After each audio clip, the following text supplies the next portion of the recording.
बहन की शादी है। नवेद आया है। मेरी तो बहन है, पर तुम्हारी भी तो कोई है। है कि नहीं, लेकिन सिर्फ मेरे ही समझने से क्या फायदा।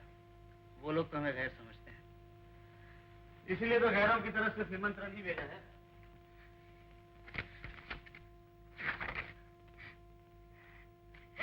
देखो, माँ ने अपने हाथ से लिखा है, पारो, अपनी माँ के लिए आना बेटी। मुझे बुलाया है, चलोगे ना? तुम चलने के बारे में सोच रही हो? ताज्जुब है, अभी तक दिल नहीं भरा अपने लोगों से। अपनों से भी कभी दिल भरा है। कुछ भी क्यों न हो, अपने माँ बाप हैं। 4 साल हो गए, किसी की सूरत न देखी, न अपनी दिखाई। शादी का मौका है, सभी अपने पराये आएंगे, मुलाकात हो जाएगी। चलते तो अच्छा था। देखो पारो, अगर जाना ही है तो तुम खुद चली जाओ, मुझे मजबूर मत करो, क्योंकि वहां किसी को मेरी परवाह तो है नहीं जो मैं जाकर अपना मान बढ़ाऊं। और सच पूछो तो तुम्हें भी नहीं जाना चाहिए। छोटी बहन की शादी पर न गए तो लोग हंसेंगे नहीं, करनी चोर नहीं कहेंगे। करने का अगर ख्याल है तो जो तुम्हें देना है वो यहाँ से भी भेज सकती हो। सिर्फ इसके लिए वहां जाकर बेइज्जत होना, ये कहाँ की कहानी। माँ बाप के घर जाकर बेइज्जत होने का सवाल ही नहीं पैदा होता।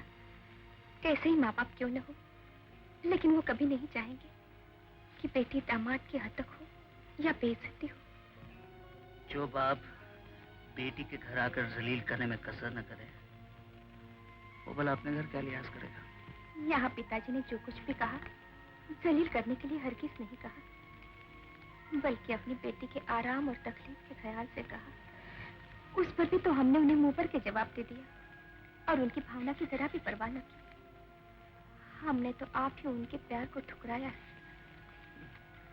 और अब उसी ठुकराए हुए प्यार को तुम फिर से गले लगाना चाहती हो। इसलिए कि दुनिया में सब कुछ मिल सकता है, माँ बाप का प्यार नहीं मिल सकता। और जिसके माँ बाप ही ना हो, उस पर क्या गुजरती होगी? उसे मजबूरन सब्र करना पड़ता है। तो इसी तरह तुम भी सब्र क्यों? ऐसा क्यों कर रहे हो? अभी तो मेरे माँ बाप जिंदा है। अगर तुम नहीं चाहते तो मैं भी नहीं चाहूंगी, मजबूरन सब्र कर लूंगी। और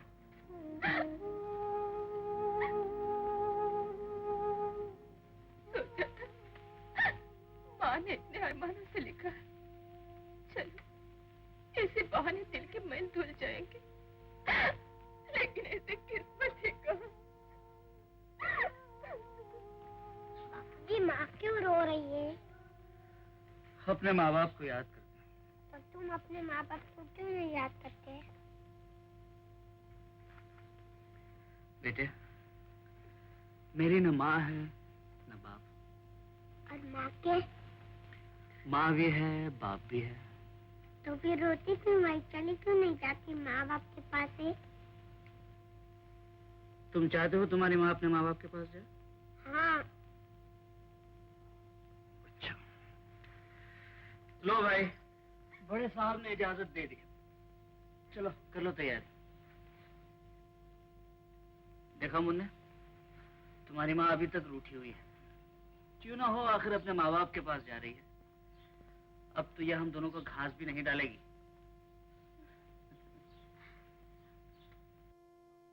मेरे सामान उतार लो। ये सब क्या है? क्यों, कामनी की शादी में नहीं जाना है क्या? मगर ये सब आया कहाँ से? सावित्री, तुम्हें तो मालूम है अपना सब दिखावा ही दिखावा है। पुराने चौक का मकान बेचकर ये सब सामान तुम्हारे लिए लेके आया हूँ। इतनी सारी चीजें क्यों? हाँ, और देखो, ये तुम्हारे लिए नथ लेके आया हूँ।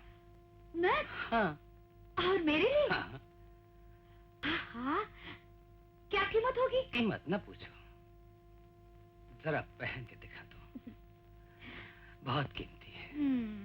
जरा सारे मेहमान हैं, मगर मेरी आंखें तो दरवाजे पर ही लगी हुई थी कि तू कब आएगी। माँ, अच्छा जल्दी से तैयार हो जा, मंदिर जाना है।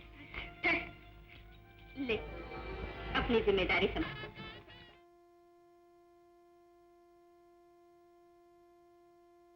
इतनी देर हो गई दीदी और अभी तक तुम तैयार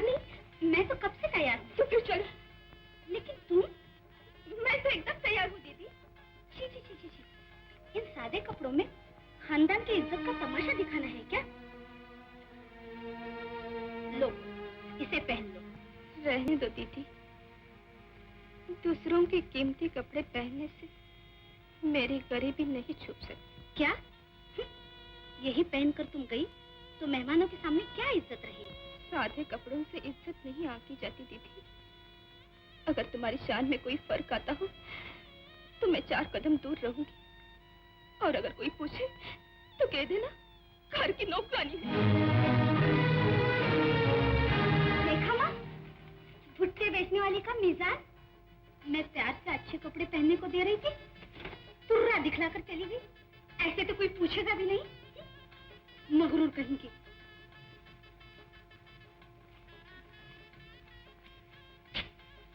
सुनो,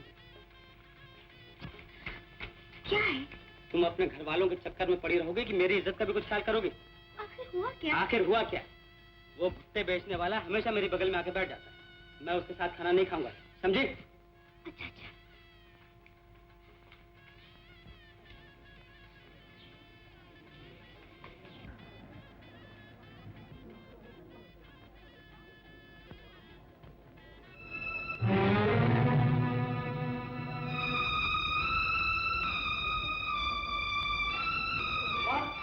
क्या है बेटा? माँ, सुना तुमने? क्या? लाला जी खाने पर छूट गए। क्यों? कहते हैं कि वो शंकर के साथ खाना नहीं खाएंगे। वो 2 कौड़ी का आदमी। धीरे से बोल बेटा। और वो कहते हैं कि मान के वक्त में उनके साथ खड़े नहीं रहेंगे। अच्छा तू जा, हम देख लेते हैं। अब क्या होगा? मैं भी यही सोच रही हूँ। कुछ न कुछ तो करना ही होगा। ऐसा क्यों न करें? क्या? शंकर और पार्वती को मान बाद में दे। जैसे आप लोगों की मर्जी।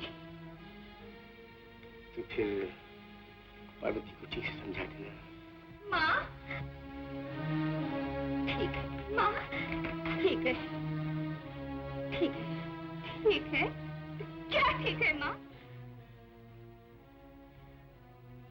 कुछ नहीं, कुछ नहीं। माँ, तुम कुछ छुपा रही हो।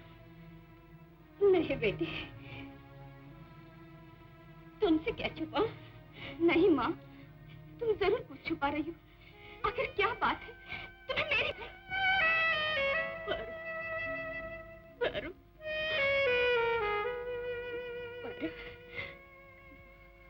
तेरा और शंकर का मान हम बाद में करेंगे। माँ,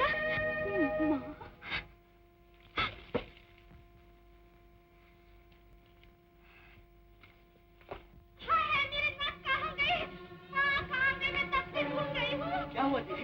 अरे मेरी नस खो गई। और क्या हुआ? कहाँ रखी थी? अरे यही तो रखी थी।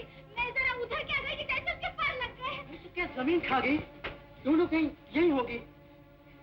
अरे देखो अच्छी तरह से मिली क्या? अरे पूरे 2000 की थी। अब मैं क्या करूं? कब से ढूंढ रही हूँ। मैं लुट गई, बर्बाद हो गई। अब मैं उनको क्या जवाब दूंगी? माँ, जल्दी चलो। दीदी ने पूरी हवेली सर पर उठा रखी है। क्यों? उसकी नस खो गई। नस खो गई? कैसे? क्या पता। चलो मैं देखती हूँ। कहीं और तो नहीं भूल आई दीदी? नहीं कामिनी, मुझे अच्छी तरह से ख्याल है। बेटी कहाँ रखी थी? यही थी माँ। फिर जाएगी कहाँ? यही कहीं होगी। अच्छी तरह से ढूंढ ले। होते तो ना मिलते। मैं तो लुट गई। मैं तो लुट गई। मिल जाएगी, मिल जाएगी। तुम तो खामखा के तो से लेते रही हो। तो क्या किसी ने चुरा ली? जबान में खुलो भैया, तो देख डाले। सिर्फ पारो का।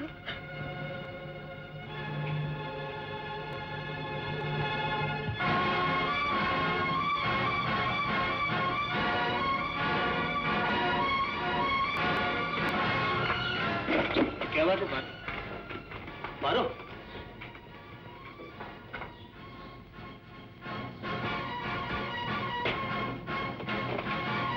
देखो, देखो, अच्छी तरह देखो। है इसमें तुम्हारी ना? मुझ पर ही शक है ना? इस शादी में सबसे गरीब मैं ही हूँ।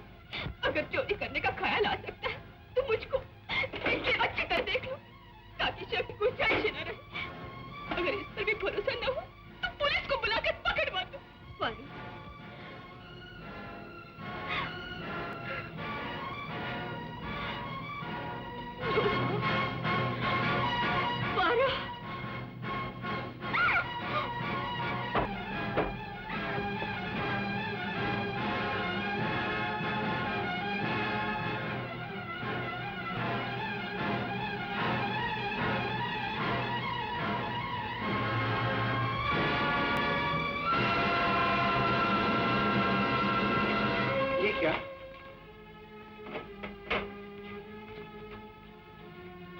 है बेटी? जा रही हूँ पिताजी। कहाँ? अपने घर, अपनी उस झोपड़ी में जहाँ अपना कोई अपमान करने वाला नहीं। लेकिन क्या हुआ? ये ना आपको पूछना चाहिए, न मुझे बताना चाहिए। यहाँ के हर बात हर एक को अच्छी तरह मालूम है। पारो, पिताजी, पारो मेरी बात का बुरा मान गई। बस पगली कही, बड़ी बहन की बात को कोई बुरा मानता? मगर यहाँ तो बात चोर और साहूकार की है। विश्वास को ठेस लगने के बाद अब और क्या रखा है इस घर में मेरे लिए पिताजी? पारो, पारो, मुझसे भूल हो गई, मुझे माफ कर दो। न जा पारो, न जा। नहीं दीदी, तुम मुझसे बड़ी हो, कोई भूल हो गई हो तो मुझे माफ कर देना। बेटी, इन्हें जाने दो। कलेजे पर पत्थर रखकर हर एक को मनमानी करने दी। अब इसकी एक जिद तो पूरी होने दो।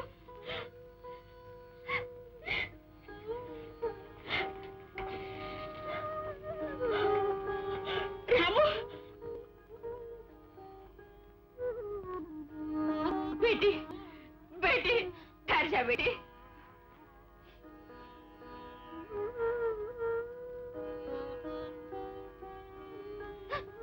नहीं माँ, पहले ही इतना पा चुकी हूँ इधर से कि और कुछ लेने की जरूरत ही नहीं रह गई। बेटी, दुखी मत हो माँ। ये जो कुछ मैं पहने हुई हूँ वो भी तो तेरी कृपा से है। नहीं लेती है तो ना ले। अगर इतना ही मान जताना था तो फिर यहाँ आई क्यों थी? हम लोगों का मजाक उड़ाने? तू ही रह करता प्रताप कहने को, सो तूने भी कह लिया।